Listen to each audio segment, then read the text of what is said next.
I want to start this presentation by looking at the role undertaken by the Department of Health and Social Care, Manx Care and other health bodies on the island. The Department's vision is to deliver the right care at the right time in the right place.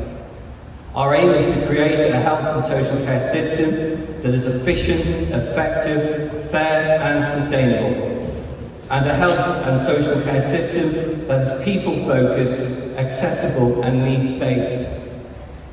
Our 2022-23 Department Plan, to be published in October, will focus on 3 priorities.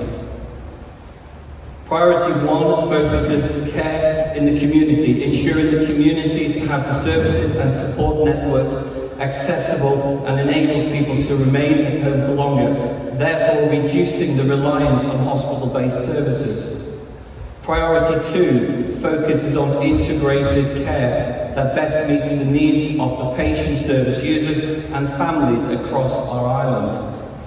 And Priority 3 places the emphasis on prevention and early intervention, with the additional focus on empowering people to look after their physical, mental and social well-being. To achieve this goal, the Department will develop strategy, policy and legislation which will support the reform of the island's healthcare service. Manx Care was established in 2021 and is the provider of health and social care services here on the Isle of Man. They are responsible for delivering the core services in accordance with the Manx Care mandate. The mandate was issued by the Department in March 2021 and it details the services required to meet our population needs and the funding available for Manx Care to deliver them. Manx Care independently decides how services will be delivered and is also responsible for designing a sustainable service model that meets the needs of our population now and in the future. Other key health bodies include Public Health, who are responsible for improving the health and well-being of our population. Public Health also provides health-related data such as health and lifestyle surveys that examine general health and well-being amongst the island's adult population. When we describe transformational change and healthcare reform, we acknowledge the continued work with regards to the Health and Care Transformation Programme, which continues to deliver against the 26 recommendations of the Sir Jonathan Michael's independent review. I would now like to look at the role of quality healthcare. Providing a stable and high-quality healthcare service is a priority of any government. The Isle of Man government's vision is for island residents to have high levels of physical and mental well-being, and to have access to high-quality services that enable people to live longer, healthier and fulfilling lives. The island's economic strategy sets out a vision to achieve a targeted and sustainable population growth of 100,000 residents by 2037.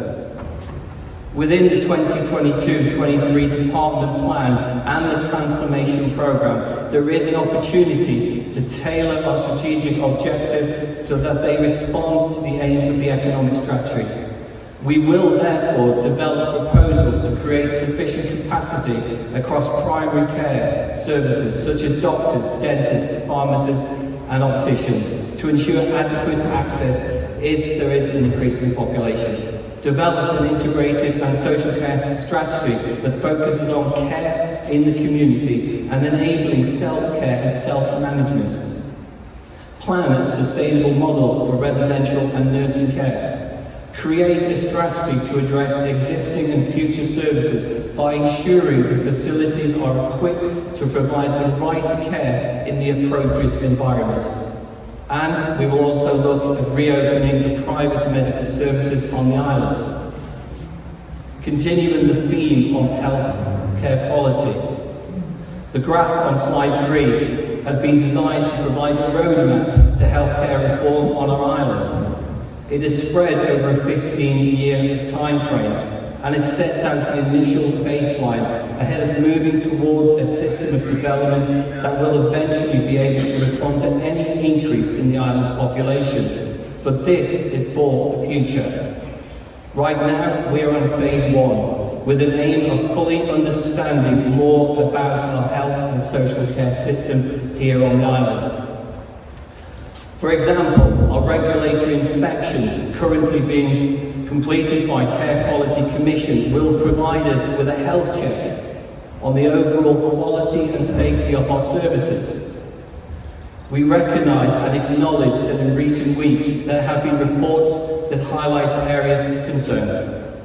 This is, however, an essential part of the process, and it may be uncomfortable reading, but these reports are vital, and they will help us to develop solutions to resolve the problems when they are identified.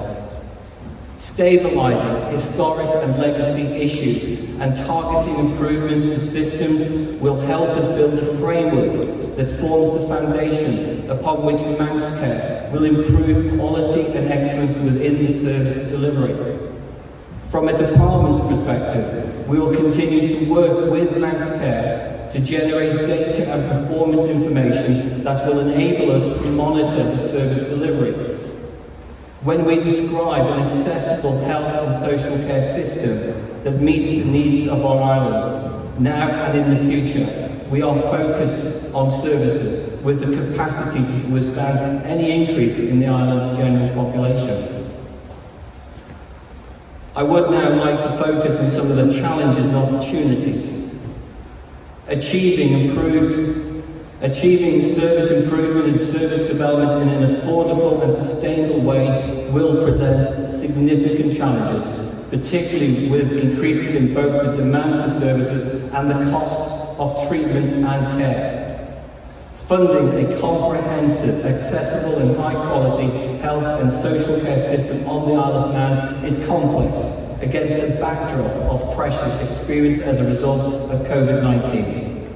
Tynwald's continued financial support across 2021, 22 and 23 is testament to the pressure our current acute services is under.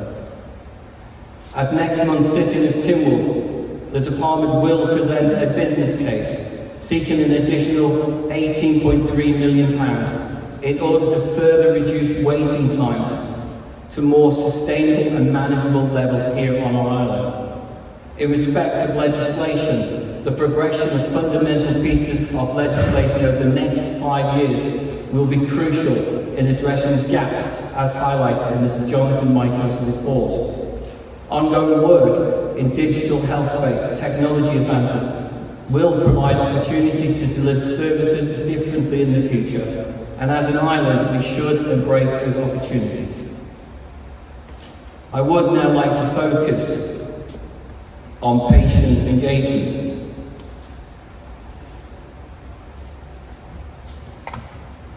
Under Section 8 of the Manx Care Act 2021, the Department has a legal obligation to involve the public, either by consultation or information, in the development of proposals that may impact on the way health and social care are delivered on the island.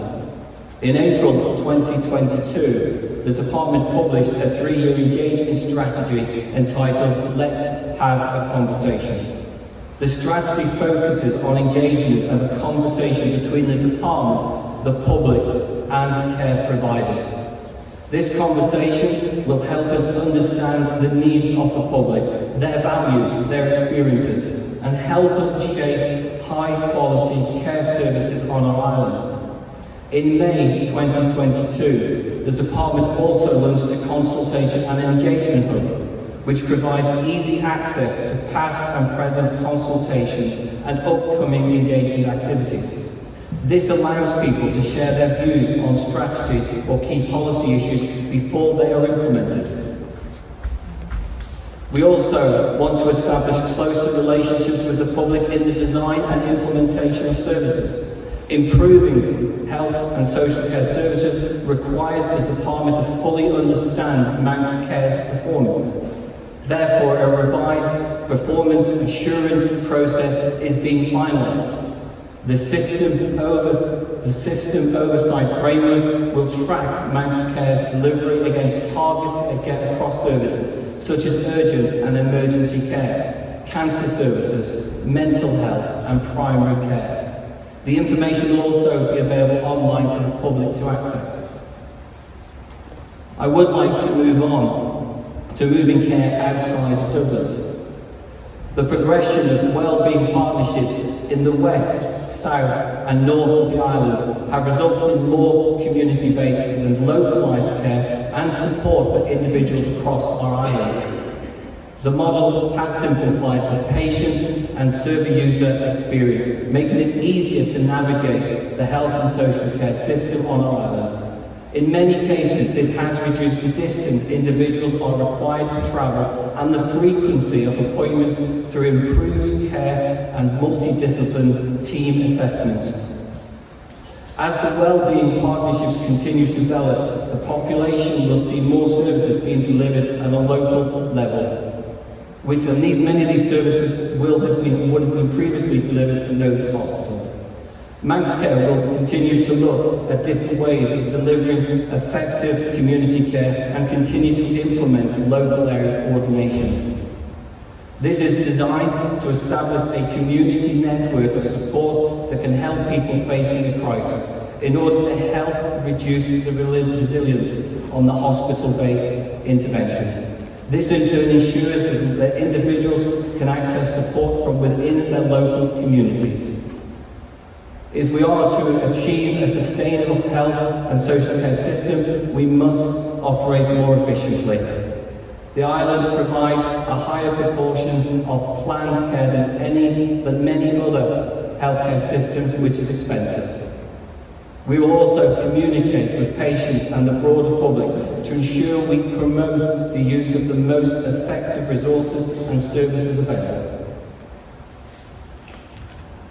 I would like to touch on skills. One of the biggest challenges our health and social care system faces is the recruitment and retention of registered nurses and other frontline clinical roles. Unfortunately, the Isle of Man is no different to any other jurisdiction across the UK, Europe and globally at the moment. This makes it difficult for the sector not only to recruit a workforce capable of fulfilling the care needs of our existing population, but also to attract and sustain a workforce capable of serving increased levels of need and demand. Dependency on temporary solutions such as high-cost agency and bank staff is unsustainable and untenable in the long term. This year, Manx Care has successfully led a campaign to attract international registered nurses and is on target to meet its recruitment goal for this sector within the financial year. The Department and Manx Care will need to look closely at the proposals that will attract more people to work in our health and care service.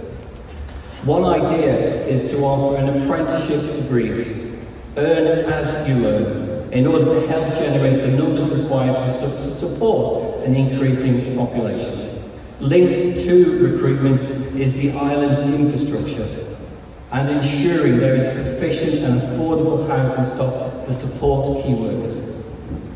Therefore, as a department, we welcome the support and the work being undertaken by the Housing and Communities Board, who are committed to creating housing opportunities for key workers. A new key worker subgroup was recently formed, and it includes the Department of Health and Social Care and Manx Care within its membership. In closing, it is fair to say that the Department and Manx Care still have a long road to travel before we truly deliver a transformational change that we all accept as needed across our health and social care system. It is important that we acknowledge this point, especially when considering the ability to meet the aspirations set out in our island plan, Our Future, the economic strategy. Specific work on primary care at a scale model will help people access the service they need directly. With an ageing population, work continues on assessing the sustainability of nursing and residential care against models of community-based care that can support people to live at their homes for longer. I am confident that the strategy, policy and legislation pieces we are working on in the department over the next 5 years will provide the building blocks to to improve our healthcare system on the island.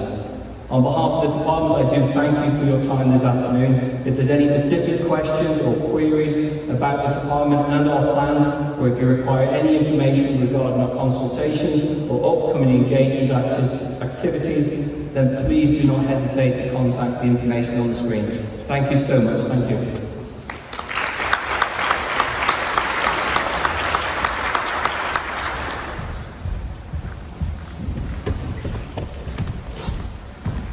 Thank you, Minister. Thank you very much indeed. We are going to have our